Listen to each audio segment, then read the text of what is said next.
realmente un día de mucha alegría porque es ver cómo se retoma algo que habíamos empezado a hacer desde el socialismo y que lamentablemente el gobierno de Perotti, desde que él asumió la gestión hasta que terminó, no avanzó nada. Y no solo eso, destruyeron, hoy lo decían ahí el secretario de Obras Públicas, se perdió el 90% de la segunda etapa que hizo Miguel Lifchit. Si lo valorizamos, son más de 13.000 millones de pesos que perdimos los santafesinos producto de un gobierno que abandonó. Ni siquiera le pudo poner un patrullero que lo cuide. Bueno, no teníamos patrullero ni nosotros que nos cuidaran. Pero bueno, hoy creo que retomar esa obra es central en un momento muy duro, donde lamentablemente estamos atravesando una crisis económica y social en nuestro país, un Estado nacional con un presidente que no cree en el Estado, que está destruyendo lugares como el Garraham, que es el emblema de todo lo bueno de la salud pública. Bueno, creo que hoy que el gobernador Puyaro vuelva a tomar esta obra y hoy la apertura de los sobres y ver cómo se va a volver a comenzar la obra es un orgullo enorme. Hermes Wiener no solo soñó un sistema de salud para Santa Fe, sino que logró concretarlo. Hizo 130 centros de salud, hospitales de mediana complejidad 5 y estos 5 de alta complejidad que dejó terminado 3 y solo falta muy poquito para el de Rafaela y este de Rosario que era el más ambicioso porque va a ser el hospital más grande y el más moderno de toda Argentina. Entonces, bueno, 26.000 metros cuadrados de estructura sanitaria más el resto de los espacios. Habla por sí solo de un hospital de altísima complejidad, con una maternidad, con una residencia para las mamás, con un sector de neonatología muy importante a la vanguardia, con todo el equipamiento para diagnóstico por imágenes, laboratorio a la vanguardia y de primer nivel de calidad.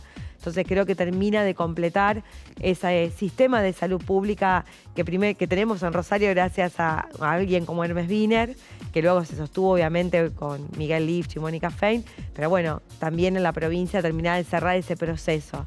Y bueno, él siempre nos decía de que nada, el Estado está para resolver la vida de la gente y que nadie elige dónde nacer y que realmente el Estado tiene que ser el que equilibra eso y genera igualdad de oportunidades. Y hoy cuando ves que cada vez más gente se queda sin obra social, no puede pagar la prepaga, lo que está pasando con las personas con discapacidad, pensar que vamos a tener ese lugar en Rosario para todo el sur de Santa Fe es una alegría enorme y realmente emociona, porque aquello que nos ha tocado atravesar, lo hemos hablado con vos, Fer, mi hija nació en La Martín y vive gracias a la salud pública, y cuando uno te toca vivir eso en carne propia, valorás mucho lo que implica tener esa posibilidad que nos iguala, ¿no?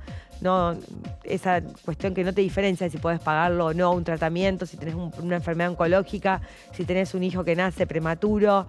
No, poder saber que el Estado te va a garantizar que vale lo mismo tu vida que la de uno que tiene plata, realmente solo pasa en Santa Fe, y creo que este modelo de gestión demuestra que cuando hay gente honesta, con proyectos, con ideas, con equipo y con capacidad de llevar adelante, se puede gestionar el Estado de otra manera y ser eficientes y efectivos y resolver los problemas que tiene la sociedad. Bueno, hoy se abrieron los sobres de la licitación del Hospital Regional Sur, este hospital tan importante de alta complejidad del sur de la provincia de Santa Fe, que está en Rosario, que fue vandalizado, pero que bueno, hoy se retoma ese trabajo. El presupuesto oficial fue de 76.600 millones. Hubo ofertas que estuvieron por debajo. Habrá que ver porque hay que ver la cuestión técnica de la viabilidad técnica, pero fueron de 47.000 a 57.000 millones más o menos las ofertas. Así que creo que se va a poder avanzar con eso. Y como homenaje a este gran hacedor y soñador que fue Hermes Wiener, un emblema de la salud pública, no solo de Rosario y Santa Fe, sino del país, bueno, estamos proponiendo que lleve su nombre el Hospital Regional Sur, porque Hermes fue de esos grandes referentes, de los que no solamente soñaba, con una capacidad muy innata de poder trabajar con otros y de rodearse de personas muy capaces, con mucha capacidad técnica, pero también con una gran humanidad, sobre todo en el tema de la salud, que entendía la necesidad de la población. Este sistema que tiene un abordaje comunitario porque tiene la atención primaria como primer nivel y de cercanía, con una mirada de la familia, ¿no? Esa mirada tan cercana de mirar el núcleo familiar, de trabajar con los padres, los hijos, y que el esquema de salud fuera derivando de acuerdo a la necesidad de cada familia, pero también acompañando los procesos, ¿no? El nacimiento de los hijos, los problemas de salud, esta idea de salud que no es solamente la ausencia de enfermedad, sino que es un bienestar integral, trabajar en la alimentación saludable, la salud mental tan necesaria en estas épocas, Entonces, bueno, ese gran hacedor que no solo soñó, sino que logró concretar. Y este hospital, que era el último que faltaba, creo que en honor a él y a ese legado que nos deja a los que venimos detrás de él, tiene que tener el nombre de Hermes Wiener. Sí, realmente hicimos en ese momento un reclamo con vecinalistas no solo de Rosario, sino también de Villa Gobernador Galvez, porque vos pensás que estamos ahí muy cerquita. Y hoy, como bien lo decís, en un momento complejo, donde el Estado Nacional es desregulado y aquel que no tiene los recursos se queda fuera del sistema y la cuota de las prepagas es tan altísima. También que mucha gente ha perdido el empleo, ¿no? Y que está trabajando, creo que la uberización de la economía sería la palabra más correcta. Bueno, está trabajando por sus medios, en lo que puede, en lo que encuentra. Más que nunca uno siente la necesidad de tener una salud pública de calidad que le permita a todos acceder, ¿no? No es solamente para el que no está en el sistema formal ni para el que no tiene los recursos. Hay un montón de gente de sectores medios que ha vuelto a atenderse en la salud pública. Y esa lucha de aquel momento donde Perotti realmente, vos pensás que estábamos atravesando una pandemia y dejó abandonada la obra más importante que tenía el sur de Santa Fe. Bueno, el de Rafaela misma lo continuó porque él era de Rafaela, ¿no? Lo vimos en aquel momento. Hizo todas las obras cerca de Rafaela y a Rosario nos abandonó. Realmente era como que no existimos para la gestión de Perotti. Y dejar abandonado una obra así, cuando vos estás transitando una pandemia y te das cuenta que salimos adelante por justamente tener esta concepción de la salud pública, pero también en trabajo conjunto con la salud privada, con los efectores de salud privado, fue lo que nos ayudó a todos a poder transitar una pandemia. Una ciudad como Rosario, con la cantidad de habitantes, la verdad que pudimos transitarlo. Obviamente se perdieron muchas vidas, como pasó en todo el mundo, pero la ciudad estuvo ordenada.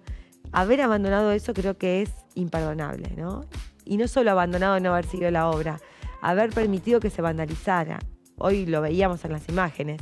Y bueno, yo te lo cuento en primera persona porque estuve ahí. Arrancaron las cañerías, robaron los cerramientos de aluminio, rompieron los vidrios. O sea, no es solamente que robaron por necesidad, sino que también hicieron un daño enorme que obviamente ahora nos lleva a invertir más recursos que ponemos todos nosotros con nuestros impuestos. Entonces, a veces no tomamos en cuenta esto, el costo de oportunidad. Los malos gobiernos tienen grandes costos de oportunidad y a mí me duele mucho sentir que en Argentina estamos viviendo algo de esto, ¿no?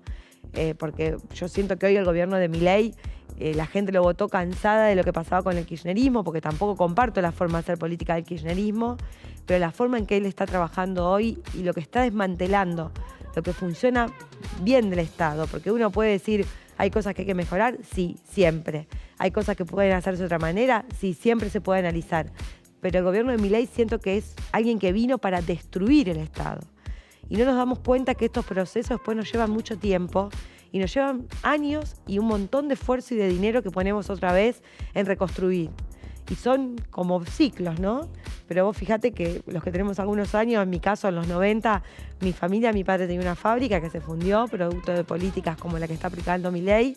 Que cuando vos ves tantas empresas que hicieron un esfuerzo enorme, que dan de trabajo a mucha familia, están volviendo a padecer lo mismo, porque lo vivimos hace muy poco tiempo. Muy duro esta idea de apertura indiscriminada de la economía, las importaciones, lo que pasa con el dólar, ¿no? Porque está bien, hay menos inflación, pero ¿a qué costo? La caída de la actividad económica, la pérdida de puestos de trabajo, el tiempo que nos lleva después reconstruir, y además hoy estamos en un piso mucho más bajo, ¿no? Porque los niveles de pobreza y de exclusión que tenemos hace que no sea ni siquiera esa situación de los 90, es mucho peor. Entonces, duele esto, que a veces la gente vota con... Yo entiendo el enojo de cuando votamos, porque me pasa a mí que a veces digo, no puede ser que esto esté así, no puede ser que las cosas no solucionen los problemas, que no funcionen como deberían funcionar y nos enojamos.